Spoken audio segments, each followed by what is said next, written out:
السلام علیکم ورحمۃ اللہ وبرکاتہ۔ الحمد للہ نحمده ونستعینه ونستغفره ونؤمن به ونتوکل علیہ ونعوذ باللہ من شرور انفسنا ومن سیئات اعمالنا من يهده الله فلا مضل له ومن يضلل فلا هادي له واشهد ان لا اله الا الله وحده لا شريك له واشهد ان محمدا عبده ورسوله صلی اللہ علیہ وعلى آلہ واصحابہ وبارک وسلم تسلیما کثیرا اما بعد فاعوذ باللہ من الشیطان الرجیم بسم اللہ الرحمن الرحیم وکل انسان الزمناه طائره في عنقه ونخرج له يوم القیامة کتابا یلقاه منشورا اقرأ کتابک کفا بنفسک اليوم علیک حسیبا صدق اللہ العظیم۔ اللہم صلی علی محمد وعلی آل محمد وبارک وسلم۔ رب اشرح لی صدری ویسر لی امری واحلل عقدۃ من لسانی یفقہوا قولی واجعل لی وزیرا من اہلی آمین یا رب العالمین۔ قرآن حکیم میں 15ویں پارے میں سورہ بنی اسرائیل ہے، اسی سے 15ویں پارے کا آغاز ہوتا ہے اور اس کی 2 آیات میں نے آپ کے سامنے تلاوت کی ہیں۔ سورہ بنی اسرائیل کی آیت نمبر 13 اور 14۔ اس مقام پر اللہ سبحانہ و تعالیٰ نے انسانوں کے اعمال کے نتائج کے حوالے سے کلام کیا۔ یہ اعمال پیش بھی ہونے ہیں اور لازماً ان کے نتائج بھی سامنے آئیں گے۔ جو کچھ بندے کر رہے ہیں وہ اللہ کے علم میں ہے اور کوئی بات اللہ کے علم سے باہر نہیں ہے۔ البتہ یہ جو کچھ بتایا جا رہا ہے یہ صرف فار یور انفارمیشن نہیں بتایا جا رہا ہے، معلومات کے لیے نہیں بتایا جا رہا ہے، بلکہ کل جو محاسبہ ہونا ہے، کل جو اکاؤنٹیبلٹی ہونی ہے، اس کی طرف توجہ دلائی جا رہی ہے۔ یہ 2 آیات ہیں، ان کا ترجمہ اس طرح۔ سورہ بنی اسرائیل آیت نمبر 13 فرمایا کہ وَكُلَّ إِنسَانٍ أَلْزَمْنَاهُ طَائِرَهُ فِي عُنُقِهِ، اور ہر انسان کے عمل کے نتیجے کو ہم نے اس کی گردن میں لٹکا دیا ہے۔ وَنُخْرِجُ لَهُ يَوْمَ الْقِيَامَةِ كِتَابًا، اور ہم اسے روز قیامت ایک کتاب کی شکل میں نکالیں گے۔ یلقاہ منشورا، اسے بالکل وہ لکھا ہوا اپنے سامنے موجود پائے گا۔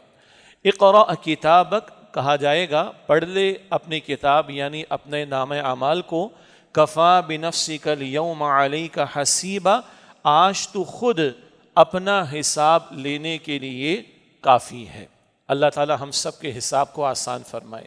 یہ قرآن حکیم کا مستقل موضوع ہے اور بار بار میں عرض کرتا ہوں کہ ہماری ہیڈ لائنز کا یہ موضوع نہیں ہے، ہمارے اسٹیٹس اپڈیٹ کا یہ موضوع نہیں ہے، ہمارے ڈسکشن کا یہ موضوع نہیں ہے، ہماری فرنٹ لائن چینلز کے ڈسکشنز کا یہ موضوع نہیں ہے، ہماری عوام کا بھی عام طور پر یہ موضوع نہیں ہے، ہمارے خواص کا بھی عام طور پر یہ موضوع نہیں ہے۔ دنیا ہے، ایک حقیقت ہے، اس کی نفی نہیں۔ دنیا کا عروج ہے، اس کا زوال ہے، اس کی خوشی ہے، اس کی غمی ہے، اس کی راحت ہے، اس کی تکلیف ہے، اس سے کوئی انکار نہیں۔ لیکن دنیا عارضی ہے، فانی ہے، چند روزہ ہے۔ یہاں کا عروج و زوال سب ختم، یہاں کی خوشی اور تکلیف سب ختم، یہاں کی آسانی اور راحت سب ختم ہو جائے گی ایک دن۔ اور اصل معاملہ ہے وہ آخرت کے اعتبار سے۔ ہر نماز کی ہر رکعت میں اس کا ہم اقرار کرتے ہیں، مالک یوم الدین، اللہ تعالیٰ بدلے کے دن کا مالک ہے۔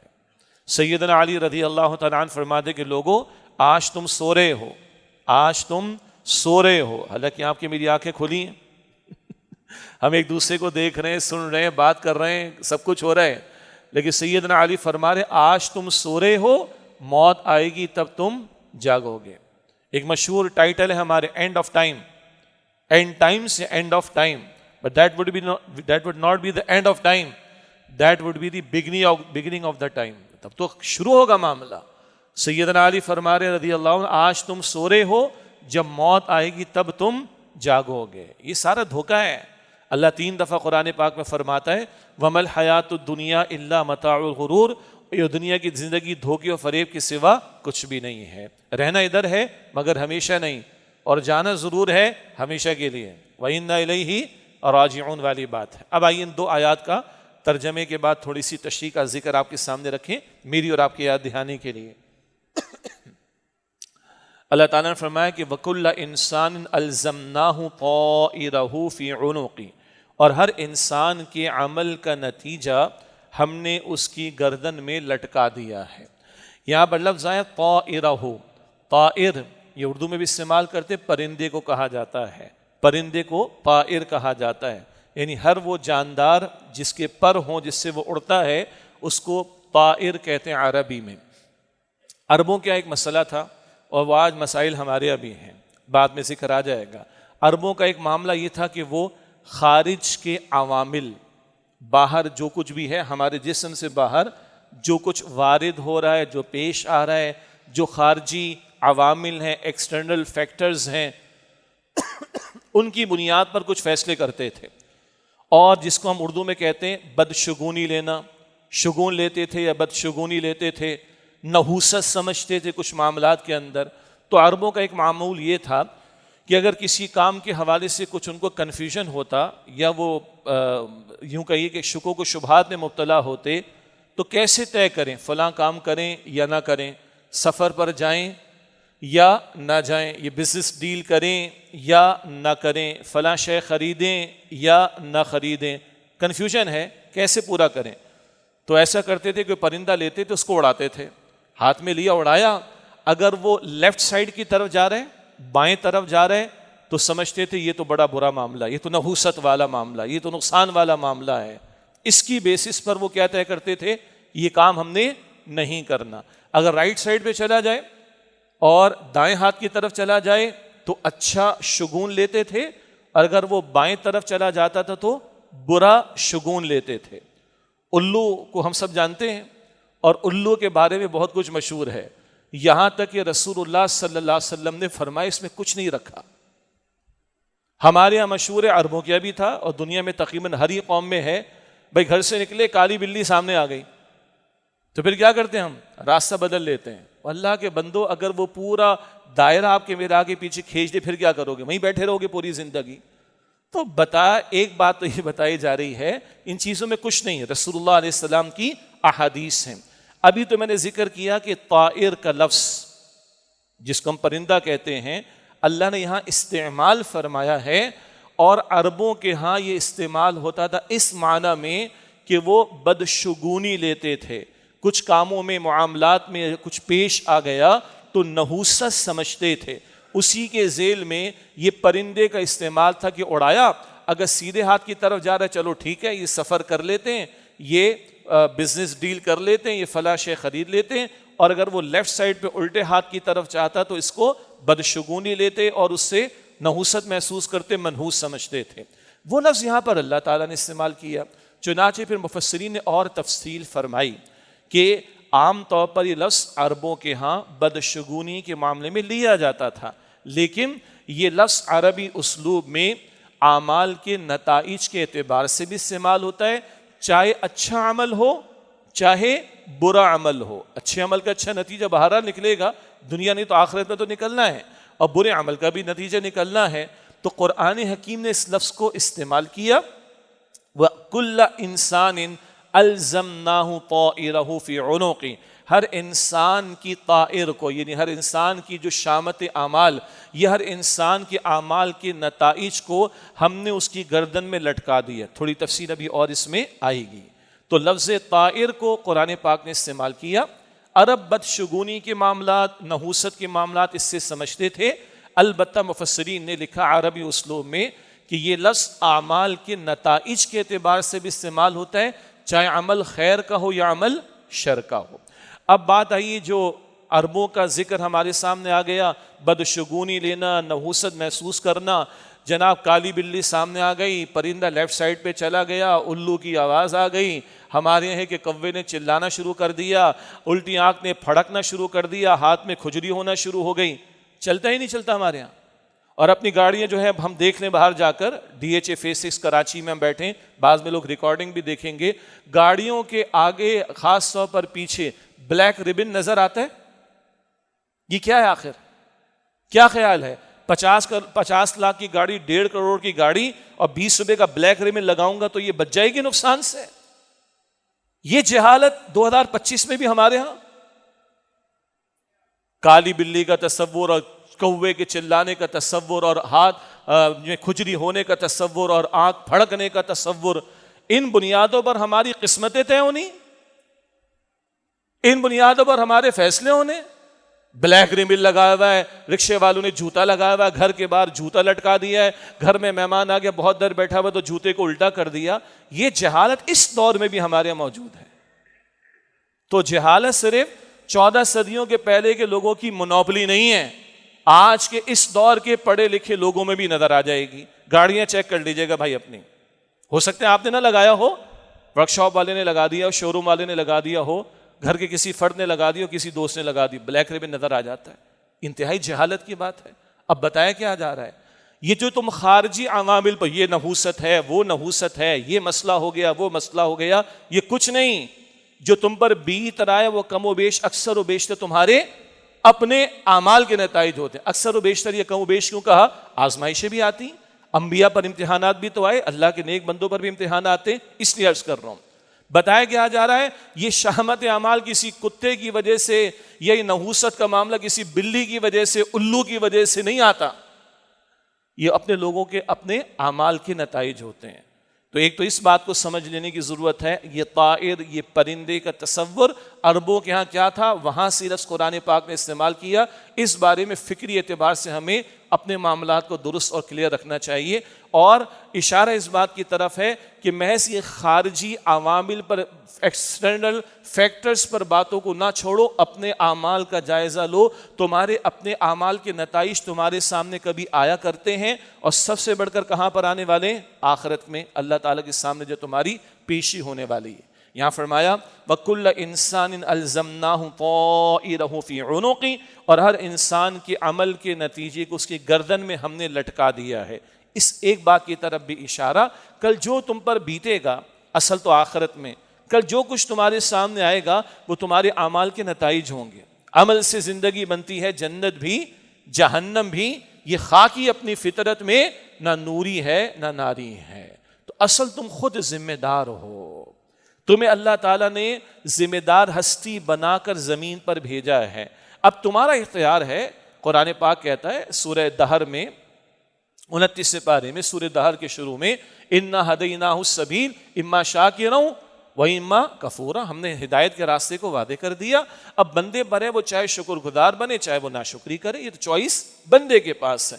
جو کرنا ہے کر لو، پیش سب کچھ ہوگا کل. آگے فرمایا وَنُخْرِجُ لَهُ يَوْمَ الْقِيَامَةِ كِتَابًا يَلْقَاهُ مَنْشُورًا، اور ہم اسے قیامت کے دن ایک لکھی ہوئی کتاب کے طور پر پیش کر دیں گے، نکال لائیں گے، اور وہ اسے بالکل لکھا ہوا اپنے سامنے تحریر کے طور پر موجود پائے گا. اب یہ جو بات ہے کہ گردن میں لٹکا دیا، یہ معنوی طور پر بھی ہے. کیا مطلب؟ جو تم کر رہے ہو اسی کا نتیجہ تمہارے سامنے آنے والا ہے. کل جو نتائج تمہارے سامنے آئیں گے وہ تمہاری اس دنیا کی زندگی کے اعمال کی بنیاد پر ہی ہوں گے. تو جو بیتے گا وہ تمہارے اپنے اعمال کے نتائج ہوں گے. ایک تو معنوی طور پر یہ بات ہے کہ سمجھایا گیا کہ تمہارے اعمال ہی پر تمہارے نتائج کا انحصار ہے. اگلی بات ہے کہ نہیں، یہ معنوی سے آگے بڑھ کر ایک مادی حقیقت بھی ہو سکتی ہے، جس کو آج کی زبان میں بہت چھوٹی سی کوئی مائکرو چپ کہہ دیں، انتہائی چھوٹی سی، کہ وہ انسان کے وجود میں ہو اور اللہ تعالیٰ کل نکال کر پیش کر دے. اللہ ہم سب کے حساب کو آسان فرمائے. اور اللہ کے لیے کچھ مشکل نہیں. ہمارے وجود میں سے 6 اعضاء نے گواہی دینی. قرآن پاک کہتا ہے سورہ نور کی آیت نمبر 24 سے، زبان اللہ کے حکم سے بولے گی. سورہ یاسین میں ہے آیت نمبر 65 میں، سورہ یاسین میں ذکر آیا کہ ہاتھ اور پیر گواہی دیں گے. سورہ حامیم السجدہ کی آیت نمبر 20 اور 21 میں ذکر آیا یہ آنکھ اور کان اور یہ کھال یہ گواہی دیں گے. یہ کھالے پوچھیں گے لما شہدتم علینا، تم نے کیوں ہمارے خلاف، بندہ پوچھے گا لما شہدتم علینا، اپنی کھالوں سے لوگ پوچھیں گے تم نے کیوں ہمارے خلاف گواہی دی. قالوا انطقنا اللہ الذی انطق کل شیء، یہ کھالے کہیں گے اس دن اللہ کے حکم سے، اس اللہ نے جس نے ہر شے کو بولنے کی صلاحیت عطا کی، اس نے آج ہمیں بولنے کی صلاحیت عطا کی ہے. اللہ کا کلام یہ 6 اعضائے جسمانی کا ذکر کرتا ہے، 6 پارٹس آف باڈی کا ذکر کرتا ہے. انسان کی زبان، انسان کا ہاتھ، انسان کا پیر، انسان کی آنکھ، انسان کے کان اور انسان کی کھال اس کے خلاف گواہی دے گی. یہ تو اعضاء کی گواہی ہے. اور اللہ کے لیے کچھ مشکل نہیں کہ کوئی مادی شے بھی ہو، مائکرو چپ جیسے مثال کے طور پر، اس کو اللہ نکال کے چلا دے، یہ دیکھو تمہارا نامہ اعمال نکل کر سامنے آ گیا ہے۔ اللہ تعالی ہم سب کے حساب کو آسان فرمائے، یہ پیش آنا ہے بھائی، یہ سب سے بڑی حقیقتیں ہیں۔ ہمیں جیسے ابتدا میں کہا، کوئی ہیڈ لائن نیوز نہیں اس کے بارے میں، کوئی ڈسکشن پوائنٹ نہیں اس بارے میں، کوئی اسٹیٹس اپڈیٹ نہیں اس بارے میں، اور چیزوں کی نفی ہم نے نہیں کی۔ دنیا ایک حقیقت ہے، کس نے منع کیا؟ لیکن سب سے بڑی حقیقت دنیا نہیں ہے، ریالٹی دنیا نہیں، یہ عارضی ہے، فانی ہے، چند روزہ ہے، کل یہ سب کچھ پیش آنے والا ہے۔ اور انبیاء اور رسول علیہ السلام کی اولین محنت انہی پہلوؤں کے اعتبار سے ہوتی تھی۔ آگے فرمایا کہ اقرا کتابک، پڑھ لے اپنی کتاب کو، پڑھ لے اپنے نامہ اعمال کو، کفا بنفسک اليوم علیک حسیبا، آج تو اپنا حساب لینے کے لیے، یہ حساب کرنے کے لیے خود ہی کافی ہے، اپنا حساب تم خود کر سکتے ہو۔ قرآن کریم میں سورۃ القیامہ ہے 29 پارے میں، وہاں ہم پڑھتے ہیں بل الانسان علی نفسہ بصیرہ، انسان کو اپنے اوپر بصیرت حاصل ہے، انسان اپنے آپ کو تو جانتا ہے نا، چور چوری کرے لوگوں کو پتہ نہ چلے، چور کو تو پتہ ہے کہ چور ہے جی، اکاؤنٹس میں ہیر پیر کی، آج کی زبان میں کہتے ہیں ونڈو ڈریسنگ کی، اکاؤنٹنٹ کو تو پتہ ہے نا، اس کے باس کو تو پتہ ہے، کسی سامنے والے کو کیا پتہ چلا؟ اور اب IMF والے کہہ رہے اتنے اربوں ڈالر کی تم لوگوں نے ونڈو ڈریسنگ کر دی، پاکستان والوں کو کہہ رہے، نیچے سے اوپر تک آوے کا آوا بگڑا ہوا ہے۔ تو ونڈو ڈریسنگ کرنے والے کو تو پتہ ہے نا، یہ اکاؤنٹس کی فگرز کا ہیر پھیر کرنے والا، اگر لوگوں کو پتہ نہ بھی چلے، اس کو تو پتہ ہے نا، جھوٹے کو تو پتہ ہے کہ وہ جھوٹا ہے، چاہے گھر میں جھوٹ بول رہا ہے، چاہے دکان پر جھوٹ بول رہا ہے، چاہے ممبر پہ بیٹھ کے جھوٹ بولے معاذ اللہ، چاہے دینی محفل میں بیٹھ کر جھوٹ بولے، چاہے کاروبار کے دوران میں جھوٹ بولے، چاہے عدالت کی جج کی کرسی پر بیٹھ کے جھوٹ بولے، چاہے پرائم منسٹر صدر کی کرسی پر کوئی بیٹھ کے جھوٹ بولے، چاہے وہ ممبر آف پارلیمنٹ کی سیٹ پر بیٹھ کر جھوٹ بولے، جھوٹے حلف اٹھائے، یا کسی اور ریاستی ادارے کا سربراہ ہو، جھوٹے کو تو پتہ ہے وہ جھوٹا ہے، چور کو تو پتہ ہے کہ وہ چور ہے، ڈاکو کو تو پتہ ہے وہ ڈاکو ہے، لوٹ مار کرنے والے کو تو پتہ ہے کہ وہ لوٹ مار کرنے والا ہے۔ کفا بنفسک اليوم علیک حسیبا، آج تو اپنا حساب کرنے کے لیے خود ہی کافی ہے۔ بھائی تنہائی میں بیٹھ کے سوچے، ہمارے حساب کتاب سیٹ ہیں، اللہ کے سامنے پیش ہونے کے لیے تیار ہیں؟ ہمیں اپنا تو پتہ ہے نا، ہم سیٹ ہیں، ہمارے معاملات سیٹ ہیں، ونڈو ڈریسنگ تو نہیں کی ہوئی، کس کو دھوکہ دے رہے ہیں؟ اپنے آپ کو دے سکتے ہیں دھوکہ، بندہ دھوکہ ہی ہے، اللہ کو دھوکہ دے سکتے ہیں؟ استغفر اللہ، we can play with the people but we cannot play with Allah سبحانہ و تعالی۔ لوگوں کے درمیان چل جاتا ہے، اللہ کے سامنے نہیں چلے۔ یہ سارا فساد، یہ ساری لوٹ مار، یہ ساری تباہی بربادی، یہ ساری اس کی بنیادی وجہ بھول گئے کہ ہمارا سب کچھ ریکارڈ پر ہے۔ یہ دونوں بھی بیٹھے ہوئے، کون رائٹ لیفٹ پہ کون ہے؟ یہ کرامن کاتبین، یہ لکھنے والے موجود ہیں۔ اور یہ جو ذکر ہے اقرا کتابک، پڑھ لے اپنے نامہ اعمال کو، مفسرین نے کچھ روایات کی ذیل میں نقل کیا، آج کوئی ان پڑھ بھی ہے نا دنیا میں، وہ بھی پڑھ لے گا۔ ہاں، جیسے قبر میں کون سی زبان میں سوال و جواب ہوں گے؟ عربی زبان میں نا، سب بولیں گے اللہ اکبر۔ ان پڑھ بھی ہوگا تو وہ بھی اپنا نامہ اعمال کل پڑھ لے گا۔ اللہ تعالیٰ مجھے اور آپ کو فکر کرنے کی توفیق عطا فرمائے، جو بو رہے ہیں کل وہی نتیجے سامنے نکلے گا، جو کر رہے ہیں وہی میرے اور آپ کے سامنے آنے والا ہے۔ یہ تمام پیغمبروں کی بنیادی دعوت ہے، اولین دعوت ہے، اور سچی بات ہے کہ آج ہم شاید اسی بنیادی اولین بات سے آج دور ہیں۔ تنہائی میں بیٹھ کے سوچیں، جنازے ہم پڑھتے ہیں، پڑھاتے ہیں، دفن ہم کرتے ہیں لوگوں کو، کل ہمارا جنازہ پڑھا جائے گا، کل ہمیں دفن کیا جائے گا، کل ہم پیش ہوں گے اللہ سبحانہ و تعالیٰ کے سامنے۔ تو اس موت کے آنے سے پہلے مہلت ہے، آج مٹا لو اگر کوئی غلط بات ہے، آج دھو لو اگر کوئی غلط بات ہے، آج صاف کر لو اگر کوئی نامہ اعمال میں غلط بات ہے۔ جب موت آ جائے گی تو اس کے بعد مہلت عمل ختم ہو جائے گی۔ اللہ تعالیٰ مجھے اور آپ کو ہم سب کو عمل کرنے کی توفیق عطا فرمائے۔ چند باتیں حالات حاضرہ کے تناظر میں، سب سے پہلی بات تو امن معاہدے کی باتیں سامنے آئی ہیں، اور ابھی اس کا پہلا مرحلہ ہے، اور مزید تفصیلات تو ابھی آنی ہیں۔ اللہ تعالیٰ عافیت کا معاملہ رکھے. ٹرمپ کو جلدی ہے کہ مجھے امن کا علم بردار مانا جائے, نوبل پرائز مجھے دے دیا جائے, اس پر کوئی اعتبار نہیں کیا جا سکتا. نتن یاہو پر کوئی اعتبار نہیں کیا جا سکتا. ماضی کے ان کے معاہدوں کے بارے میں ہم اچھی طرح جانتے ہیں اور ان کی عیاریوں کو, چالاکیوں کو ہم دیکھ چکے ہیں. البتہ اگر حماس کے لوگ مل کر کوئی فیصلہ کر رہے ہیں اور وہ نمائندگی کرتے ہیں غزہ کے لوگوں کی, تو ہم دعا کریں گے کہ اللہ ان کو صحیح فیصلوں تک پہنچائے اور ان لوگوں کی عیاریوں سے, چالاکیوں سے اللہ تعالیٰ ان کی حفاظت فرمائے. بہرحال ابھی پہلا مرحلہ ہے کہ جو جنگی قیدی ہیں, جنگی قیدی کہا جائے گا ان کو, یا رغمالی نہیں ہے, جنگی قیدی جو حماس کے پاس ہیں وہ واپس کیے جائیں گے. اسرائیل اپنی فوج کو پیچھے لے جائے گا. یہ ابتدائی بات ہے, لیکن اب اس میں اور کیا مراحل آنے ہیں وہ اللہ تعالیٰ بہتر جانتا ہے. کچھ عرصے پہلے کی وقتی جنگ بندی سیز فائر کے فوراً بعد بھی بمبارڈمنٹ اسرائیل نے کی تھی غزہ پر, تو یہ چیزیں ہمیں بھولنی نہیں چاہیے. ہاں, اللہ سے دعا کرنی چاہیے کہ اللہ چالاکیوں اور عیاریوں سے امت کی حفاظت فرمائے اور حماس کی لیڈرشپ ہو اور وہاں کے مجاہدین ہوں. اللہ تعالیٰ ان کو صحیح فیصلوں کی بھی توفیق عطا فرمائے اور اللہ تعالیٰ ان سب کو مزید, جو امت کی طرف سے وہ فرض کفایہ عطا کر رہے ہیں, اللہ تعالیٰ ان کو مزید اس میں استقامت عطا فرمائے. دوسری بات, 2 برس ہو گئے اس وقت کی تحریک مزاحمت کو, ورنہ تو جب سے اسرائیل بنا ہے تب سے صہیونی ریاست نے ظلم و ستم شروع کر دیا تھا اور یہاں ہزاروں نہیں لاکھوں جانیں شہید کی جا چکی ہیں, قربانیاں پیش ہوتی رہی ہیں. مگر پچھلے 2 سال کی ہم بات کر رہے ہیں تو ہم نے دیکھا کہ اس تحریک مزاحمت جس میں پیش ہمیں حماس اور اس کے مجاہدین دکھائی دیتے ہیں, پوری دنیا کا ورژن یا ویو تو بدل گیا نا. یعنی جتنی گالیاں نتن یاہو کو اور صہیونی ریاست کو پچھلے 2 سالوں میں پڑی کبھی نہیں پڑی. اور شرم کا مقام مسلمانوں کے لیے ہے کہ جتنے بڑے بڑے مظاہرے غیر مسلموں نے کیے ہیں اور امن کے قیام کے لیے, ظلم کے خاتمے کے لیے جتنی انہوں نے آواز بلند کی, کبھی کبھی لگتا ہے کہ مسلمانوں نے اس سطح پر آواز بلند نہیں کی.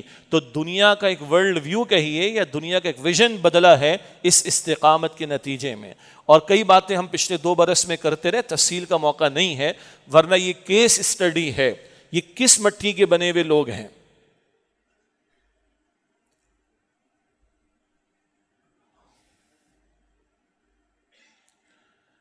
کہ جن کو دیکھ کر 50 آسٹریلین عورتیں کہتی ہیں کہ ہمیں مسلمان کر دو, جن کو دیکھ کر ایک عورت ایک آسٹریلین امام کو کہتی ہے کہ مجھے ان جیسا بنا دو. یہ استقامت دنیا نے دیکھی. اور اگر وہ 7 اکتوبر والا معاملہ نہ ہوتا تو سارے عرب تقریباً تیار بیٹھے تھے اسرائیل کو قبول کرنے کے لیے. یہ بہت سارے گوشے اور کھولیں گے, اور اب بھی مذاکرات کی میز پر آ کر جنگی قیدی مانگنے پڑ رہے ہیں نا, کس کو؟ صہیونی ریاست کو.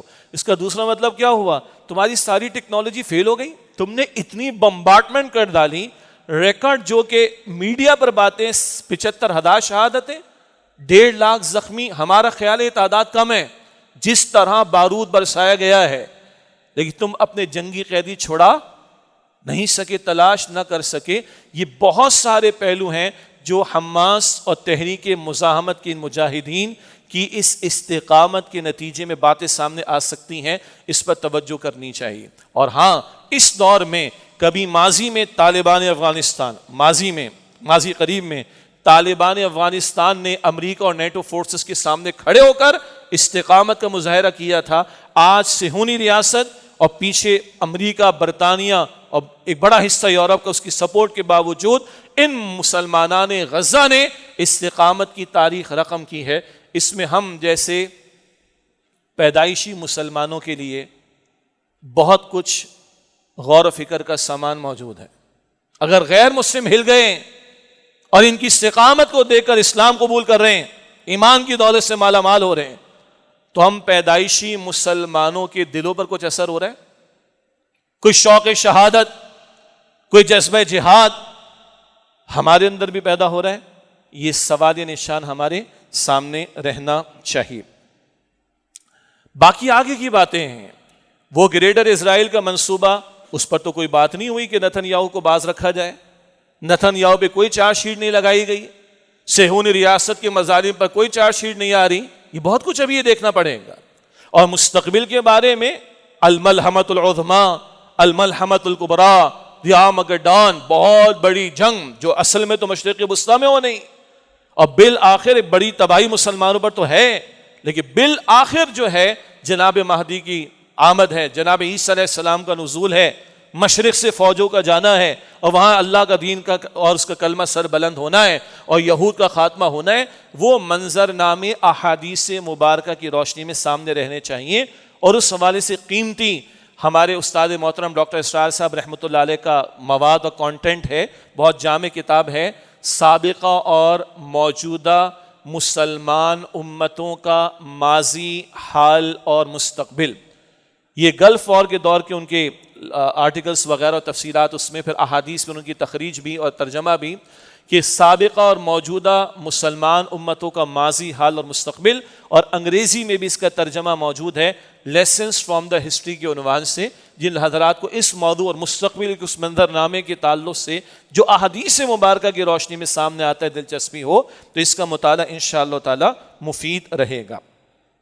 تیسری بات، بھارت میں بہار کے علاقے میں الیکشن قریب آیا چاہتے ہیں، اور بالکل توقع کے مطابق وہاں سے پھر جو ہے وہ دھمکیاں اور بھڑکیاں ماری جا رہی ہیں، خواہ وہ مودی کی طرف سے اور RSS کی طرف سے اور بھارت کی chief of the army staff کی طرف سے جو بھڑکیاں آ رہی ہیں۔ بہرحال پاکستان کی طرف سے بھی جواب ٹھیک دیا گیا ہے، ISPR کی طرف سے بھی، اور کور کمانڈرز کی کانفرنس میں بھی، کہ بہرحال اس کو ہم سبق سکھانے کو تیار ہیں۔ بس یاد رہے کہ اللہ کی توفیق کے بغیر کچھ نہیں ہوگا، وہ بھی نام شامل رہے اللہ کا، اور بالکل صحیح جواب ہے، جواب دیا جانا چاہیے، لیکن عین توقع کے مطابق کہ بہار کے علاقے میں الیکشنز آنا چاہتے ہیں، اور اس کے حوالے سے اپنی عوام کی حمایت حاصل کرنے کے لیے مودی سرکار جو ہے وہ اس طرح کے حملوں کی باتیں کر رہی ہے۔ اللہ تعالی حفاظت بھی کرے، اور اس کی بھرپور عسکری تیاری ہماری افواج کی طرف سے ہونی چاہیے، اس میں قطعاً دو رائے نہیں ہو سکتی۔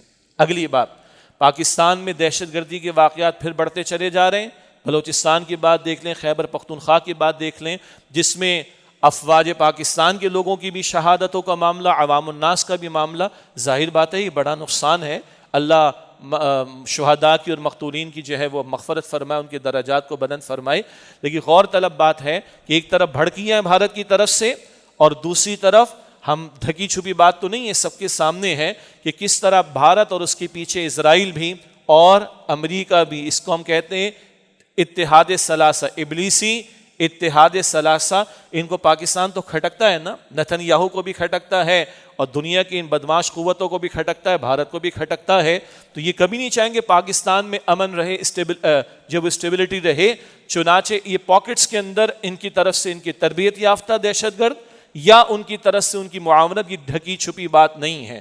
اس اعتبار سے قوم کی یکجہتی بہت بڑا سوال ہے اس پر۔